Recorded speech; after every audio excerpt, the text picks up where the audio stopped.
저는 오늘 부활 소망 가지고 더욱이라는 제목으로 말씀을 전하겠습니다. 혹시 이 숫자를 보시면서 생각나시는 게 있으신가요? 99, 88, 23, 4. 혹시 들어보셨나요? 아시는 분 있으면 한번 이렇게 손을 들어보시면 상품 없지만 다 모르시는 것 같은데 너무 암호 같죠? 숫자예요. 숫자인데 어떤 규칙도 아니고 그냥 이렇게 만들어낸 것이라고 합니다. 술잔을 부딪힐 때 건배사로 많이 하는 거래요. 네. 세상 사람들이 9988 234 뭐 이렇게 외친다는 거예요. 저는 이제 직접 보지는 못했고 이런 말이 있다고 그러는데 이게 무슨 말이냐면 99세까지 팔팔하게 살고요. 2, 3일 앓다가 4일 만에 죽자. 이런 거래요. 예. 참 만들어낼 것도 참 창의적이죠. 99세까지 팔팔하게 살다가 2, 3일 앓다가 4일 만에 죽자. 부활 소망을 가진 우리는 어떠해야겠습니까? 세상 사람들이 뭐 다 그런 건 아니지만 저런 마음들을 가지고 살아가고 있는데 우리는 부활 소망을 믿고 소망 가운데 살아가는 그리스도인입니다. 우리는 당연히 달라야 합니다. 다를 수밖에 없습니다. 그런데 그 고린도 교회 성도들은 세상의 논리를 향해서 요동하고 있었던 것입니다. 그리스도인은 정체성을 그러면 무엇으로 드러낼 수 있겠습니까? 육신의 몸을 입고 사는 동안에는 우리가 자신의 그 어떠한 것들을 정체성을 드러내기 위해서 운전면허증이나 주민등록증 또 여권처럼 이 자기 자신이 그 인물임을 증명해 보이기 위해 가지고 다닙니다. 성도는요, 그리스도인은요, 성도의 정체성은 이름표처럼 그렇게 외면에 붙어 있는 것이 아니지 않습니까? 우리는 부활을 살면서 우리의 정체성을 살아내야 하는 것입니다. 그리스도인은.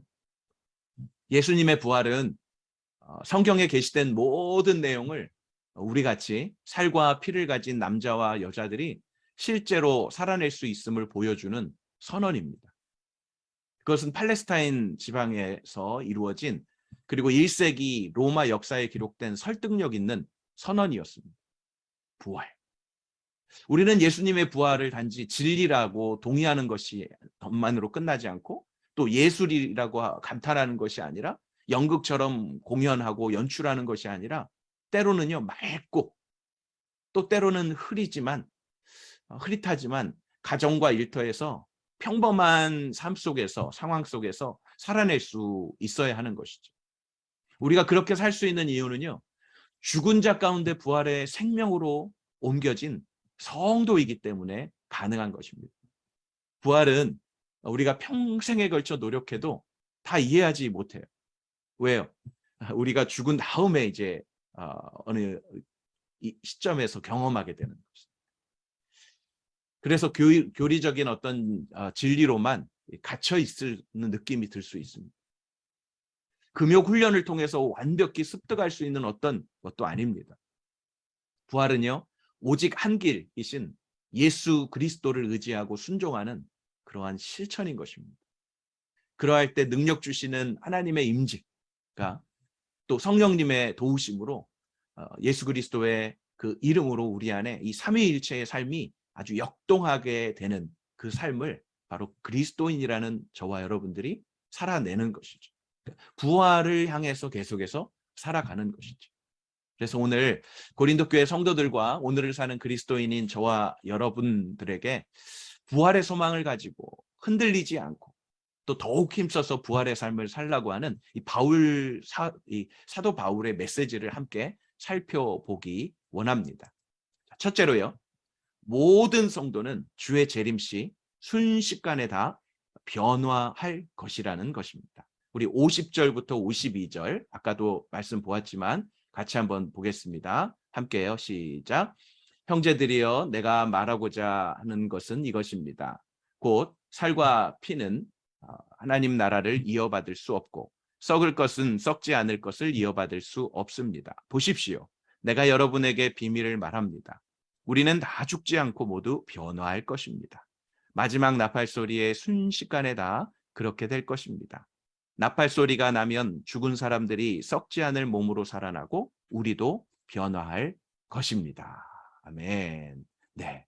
그렇게 우리가 이런 그 변화되는 모습으로 살 것이다라고 분명히 말해주고 있죠. 이 어제 본문입니다. 35절로 49절까지 해서 바울 사도는 우리가 흙에 속한 자, 곧 첫사람 아담의 형상을 입었으나 장차 부활 시에는 하늘에 속한 자가 된다고. 또 우리 주 예수 그리스도의 형상을 입을 것이라고 말하였습니다. 그리고 이제 오늘 본문 50절에서는 살과 피를 이야기하죠. 흙에 속한 자라는 겁니다. 그 살과 피에 흙에 속한 자의 형상, 현재의 몸을 가리키는데 이 성도가 이제 부활할 때 부활체가 단순히 영은 아닐 것이고 그것에 혹 피가 있을지 모르나 하여튼 현재의 몸과는 판이하게 다르다는 것을 말해주고 있는 것입니다. 현재의 살과 피의 몸으로는 하나님 나라를 들어갈 수 없다라는 것을 말해줍니다. 왜냐하면 그것은 썩는 것이기 때문이라는 거죠. 썩는 것이 썩지 않을 나라를 유업으로 받지 못할 것은 당연한 이치입니다. 여기에서 말하는 비밀, 51절 여러분에게 비밀을 말합니다 라고 하는데 이 비밀은 무엇입니까? 이제까지 바울 사도가 성도가 일단 죽어서 육의 몸이 썩지만 영적인 몸으로 부활할 것을 말하죠.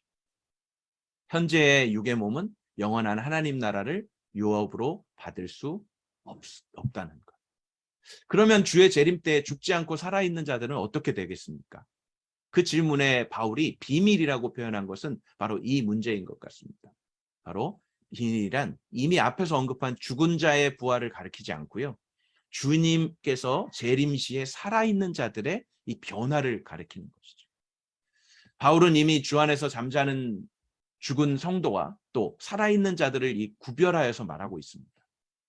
자신을 살아있는 자들의 부류에 포함시키고 있죠. 지금 살아있으니까. 죽지 않고의 원어는 현재 시제가 아니라 미래 시제입니다. 문장을 이어서 읽어보면 이렇습니다. 우리가 다 죽을 것이 아니나 마지막 나팔의 순식간에 홀연히 다 변화할 것입니다. 라는 거죠. 우리가 다 죽을 것이 아니지만 이미 죽은 자들이나 주의 재림시 살아있는 자들이나 모두가 마지막 나팔에 다 변화할 것이라는 뜻입니다. 다음 절이 이 뜻을 좀 더 밝혀줍니다. 이 부활과 변화의 사건은요. 마지막 나팔 소리에 맞추어서 일어날 것입니다. 마태복음 24장 31절에 보면 그리고 인자가 큰 나팔 소리와 함께 자기 천사들을 보낼 것이며 그들은 하늘 이 끝에서 저 끝까지 사방에서 그가 선택한 사람들을 모을 것이다 라고 예수님께서 말씀하셨습니다. 또한 바울 사도는 데살로니가 전서 4장에서도 또 동일하게 말하고 있습니다. 형제들이여 이제 우리는 여러분이 잠든 사람들에게 대해 알지 못하기를 원하지 않습니다. 이는 여러분이 소망이 없는 다른 사람들처럼 슬퍼하지 않게 하려는 것입니다.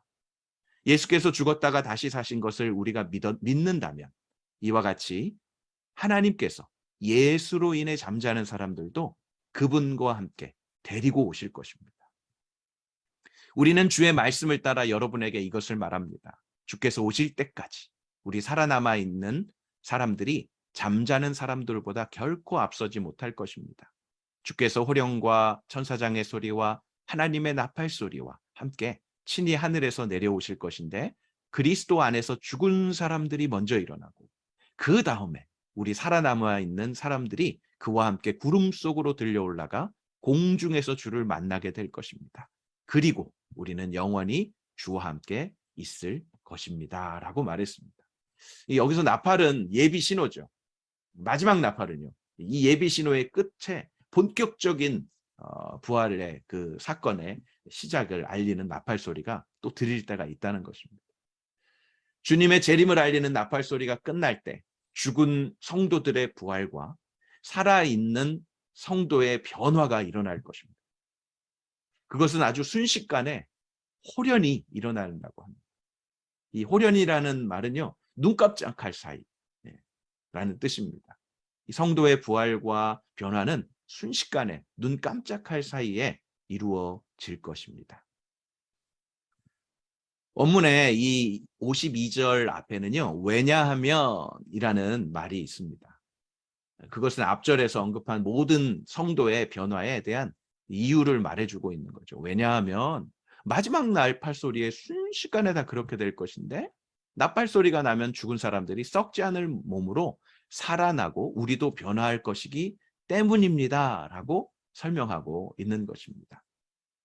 이제 둘째로, 인류 역사상 가장 두려운 승리자라고 말하기에는 아직 끝이 아니니까 말할 수 없지만, 인류 역사상 정말 강력하다고 말할 수 있는 이 죽음에 대한 거죠.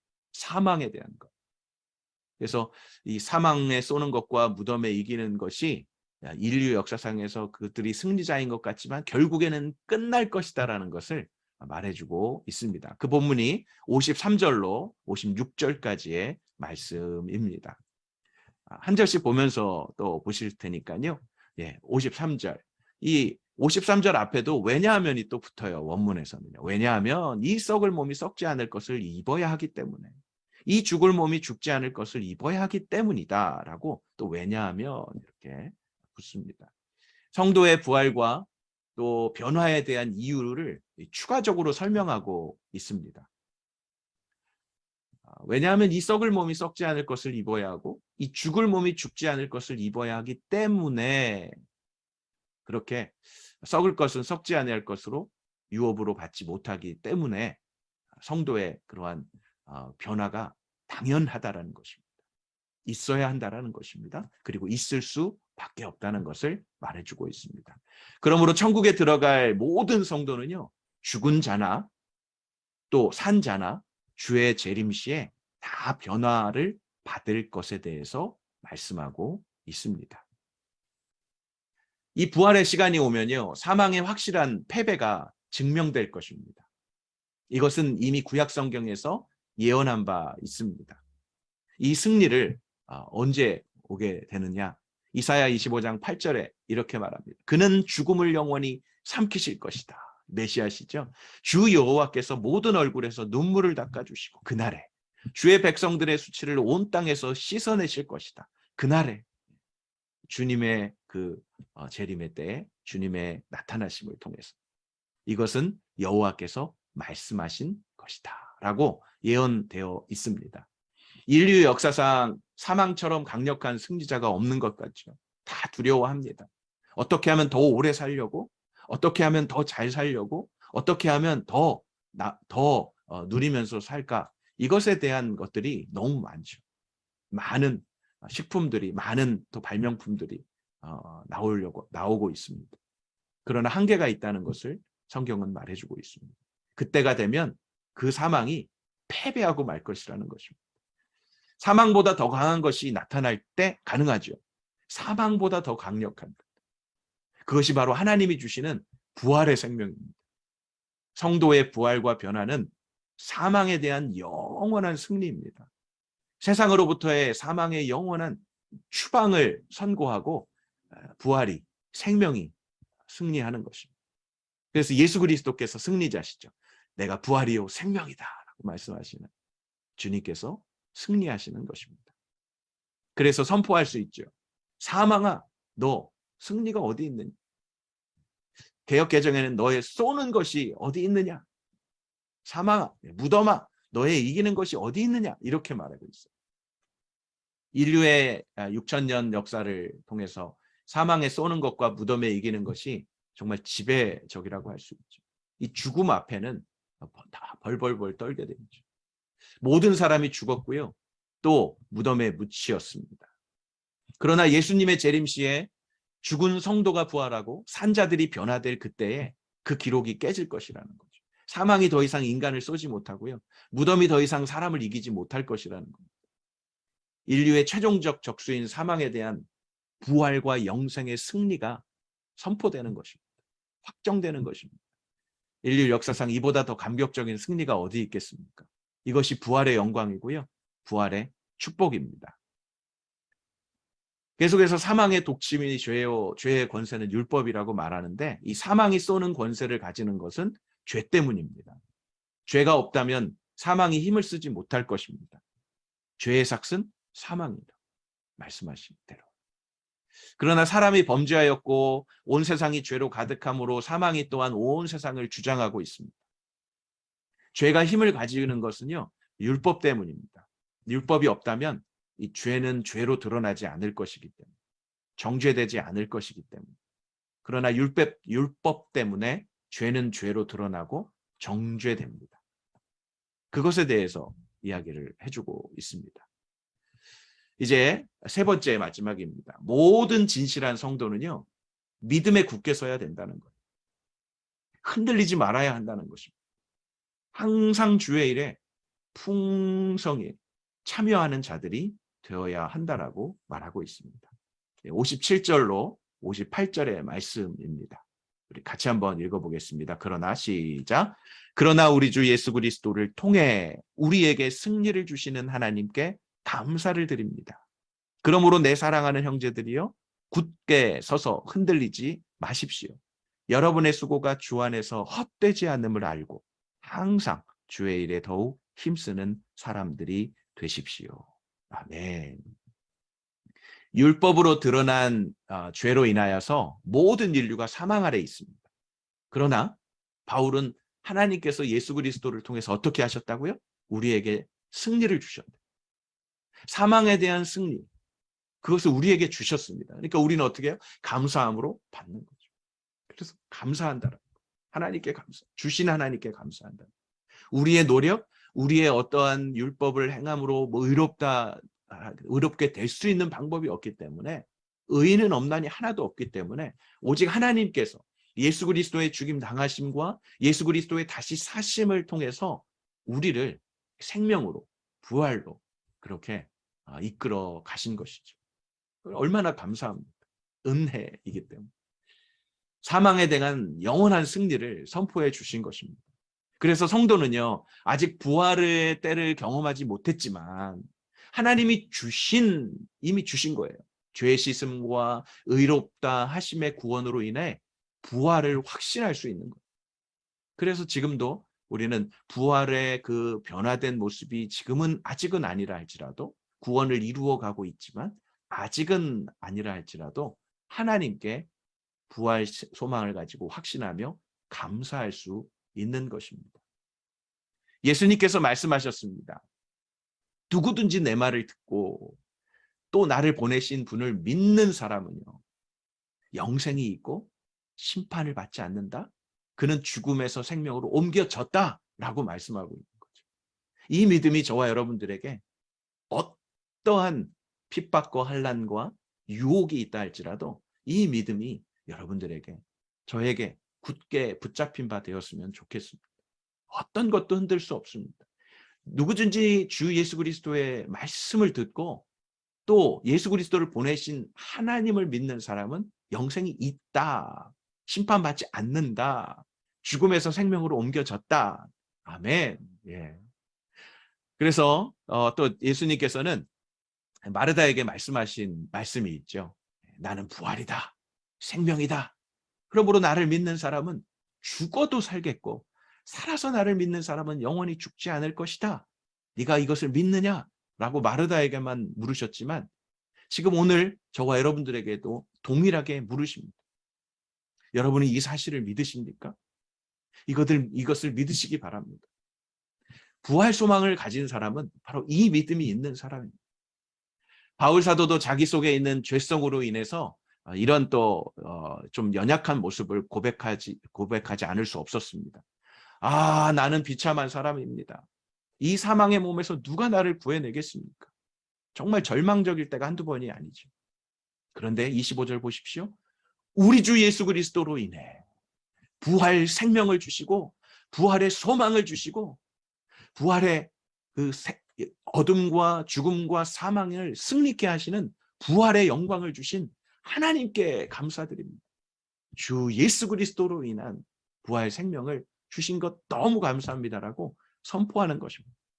육체는 힘들고 또 육체에 대한 싸움은 계속되지만 하나님의 사람이 고백할 수 있는 고백인 거죠. 믿음의 사람으로 고백할 수 있는 것이죠. 그 믿음이 흔들리고 연약할 때마다 또한 이렇게 또 우리는 고백할 수 있지 않습니까? 누가 우리를 그리스도의 사랑에서 끊을 수 있느냐라는 거죠. 환난, 곤고, 핍박, 배고픔, 헐벗음, 위험, 칼 아니라는 거죠. 기록되기를 우리가 종일 주를 위해 죽임당하며 도살할 양같이 여김을 받는 그 상황이라 할지라도, 그럼에도 이 모든 일에 우리를 사랑하시는 분은 우리가 넉넉히 이길 수 있는 힘을 주시는 분이라는 사실입니다. 이 사실을 믿고 나아가는 모든 성도, 그리스도인들에게도 이런 감사와 이런 승리의 확신이 있을 때 사망, 그리고 죄악, 죽음, 이 모든 것들 때문에 벌벌 떨지 않을 수 있는 것입니다. 하나님으로 인해서는 벌벌 떨어야 돼요. 하나님을 경외함으로는 벌벌 떨어야 돼요. 바울 사도는 끝으로 두 가지의 권면을 하고 있습니다. 그 첫 번째가 굳게 서서 흔들리지 말라는 것입니다. 견고한 것은 하나님과 그의 약속을 믿고 확신하는 것을 말합니다. 흔들리는 것은 하나님의 말씀을 의심하는 거죠. 또 하나님의 말씀을 듣지만 알았습니다라고 불신앙하고 불순종할 때를 말합니다. 우리의 믿음과 소망이 성경 말씀에 근거해서 견고하며 흔들리지 않아야 하겠습니다. 우리의 믿음과 우리의 소망이 그러해야 하겠습니다. 둘째로, 항상 주의 일에 힘쓰는 사람들이 되라는 것입니다. 주의 일이 무엇입니까? 주의 일, 구원의 일입니다. 하나님께서 행하시는 일들이 구원을 베푸신, 생명을 베푸신, 자신이 하나님을 믿는 일이고 남을 믿게 하는 일이 바로 주의 일입니다. 내가 믿는 것도, 그리고 남을 믿게 하는 것도 주의 일입니다. 그것이 교회가 해야 되는 일이고 성도들이 해야 하는 일이죠. 교회는 세상에 그 어떤 일을 하는 곳이 아니고 하나님의 구원의 일을 행하는 곳이 교회입니다. 그것은 주 예수님의 말씀을 전파하는 것입니다. 성경 진리 안에서 영혼들을 가르치고 양육하는 것입니다. 이것이 주의 일입니다. 주님의 일을 하고 계시지요? 그런데 성도라도요, 자신들의 일에, 자신들의 어떤 세상 일에는 바쁘고 또 주의 일에는 무관심한 경우도 있습니다. 성도가 세상에 살며 세상 일을 하지 않을 수 없지만 그 세상의 분주함 속에서도 주의 일을 위해서 힘쓰는 자들이 되라고 사도 바울은 권고하고 있는 것입니다. 얼마나 고린도 교회 성도들이 바빠요. 네. 은사에 대해서도 참 많은 이야기들을 했고, 또 여러 가지 뭐 우상의 재물을 먹는 이야기에 대해서, 성찬에 대해서 여러 가지 것들을 이야기도 했지만 초반부터 나왔던 게 바울파다, 개바파다 하면서 이파저파 하면서 참 말이 많은 교회이죠. 그 지역적으로 너무나 많은 우상과 또 성적인 그러한 타락들이 만연해 있는 땅이 고린도 지역이었죠. 그런 상황 가운데 성도들이 믿음을 가지고 이제 그리스도 안에서 부활의 소망 가지고 살아가는 과정 가운데 흔들리고 있었던 거죠. 주의 일을 위해 더욱 힘쓰는 자들이 되라고 그래서 권면하고 있는 것입니다. 흔들리지 말라고 또 부탁하고 있는 것입니다. 그래서 더욱 힘쓰라고 말합니다. 더욱 힘쓰라고. 더욱 힘쓰는 사람들이 되십시오. 이 더욱 힘쓰는 이라는 이 원어의 뜻은요, 풍성한이라는 뜻입니다. 풍성한. 주의 일에 참여하되 조금 참여하지 말고 아주 풍성히 참여하는 자가 되라는 뜻을 내포하고 있습니다. 항상 주의 일에 풍성히 참여하라. 주의 일을 위해 항상 기도하고 시간과 몸과 물질과 재능을 풍성히 드리라는 말씀입니다. 적당히 시간 되면 몸이 따라주면 그렇게 그냥 적당히가 아니라는 거죠. 풍성히 그런 자들이 되라고 권면하고 있습니다. 또한 바울은 부언하기를요, 여러분의 수고가 주 안에서 헛되지 않음을 알고라고 합니다. 주의 일을 위해 풍성히 참여하고 수고하는 것은 결코 헛된 일이 아니다라는 것입니다. 나를 위해 쓰거나 단순히 세상을 위해 쓰는 것은 내가 죽고 또 세상이 불탈 때 공허해질 것입니다. 허무하죠. 그러나 주의 일은요, 주의 일은 어떻습니까? 주의 일은 나의 평생에 주의 일을 행하는 사람은 이 하나님께 영생으로 인도하는 그 일에 힘쓰는 자가 되기 때문에 그 일을 감당하는 자는 결코 헛되지 않다라는 것을 말해주고 있습니다. 우리가 주의 일에 풍성히 참여함으로써 영혼 구원의 일, 영혼 양육의 일이 좋은 열매를 맺게 될 것이라고 말하는 것입니다. 뿐만 아니라 여러분의 수고와 봉사를 하나님께서 어떻게 하세요? 기억하세요. 그리고 상급으로 갚아 주신다고 합니다.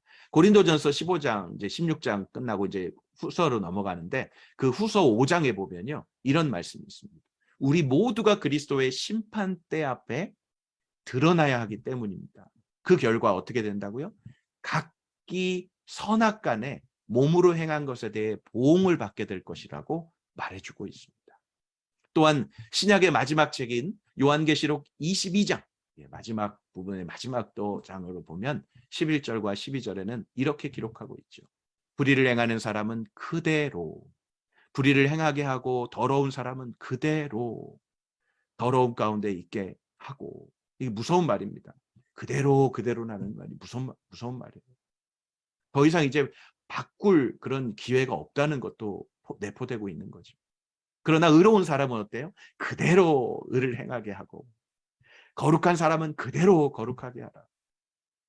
계속해서 의를 행하고 또 의로운 사람으로 살아가는 걸 그대로 인내하면서 살아가라고 말씀하고 있습니다. 그래서 보라 내가 속히 갈 것이다. 내가 줄 상급이 내게 있으니 각 사람에게 그 행한 대로 갚아줄 것이라고 말씀하고 있습니다. 사랑하는 성도 여러분, 이제 말씀을 정리하겠습니다. 첫 번째, 모든 성도는 주의 재림시 순식간에 다 변화될 것이라는 것.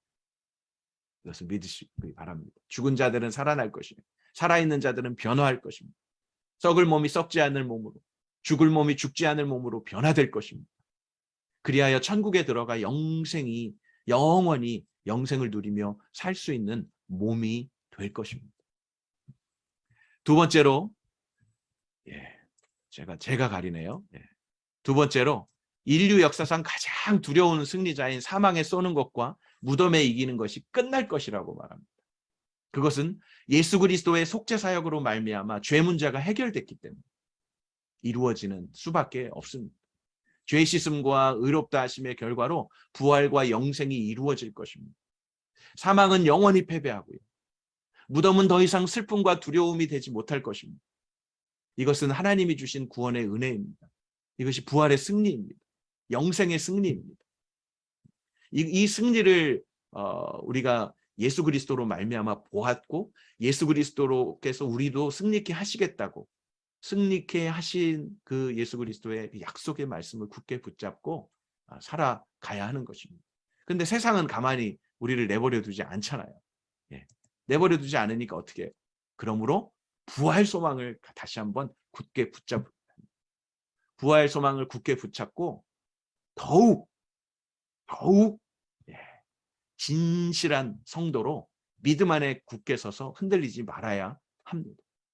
또한 항상 이전에 그랬듯이 그대로 주의 일에 풍성히 참여하라고 권면하고 있는 것입니다. 이것이 하나님의 뜻입니다. 이것이 하나님께서 사도 바울을 통해 오늘 우리에게 주시는 교훈과 권면의 말씀입니다. 이것은 죄 씻음과 의롭다 하심의 구원의 은혜를 받은 우리 편에서 마땅히 응답하고 힘써야 할 바이기 때문입니다. 부활의 소망을 가지고 있는 저와 여러분들이 더욱 힘써서 주님 다시 오시는 그날에 그 영광스러움으로 그 생명과 영생의 그 사망을 선고하고 그리고 영원한 생명으로 다시 한번 하나님의 그 영원한 나라에 함께 누릴 그 영광스러움을 기대하시면서 결코 어떤 상황 속에서 흔들리지 마시고 이전에 섬기던 그 모습 그대로도 좋고요. 더욱 풍성히 그리스도 예수의 부활에 참여하시는 저와 여러분들이 되시기를 주님의 이름으로 간절히 축원합니다.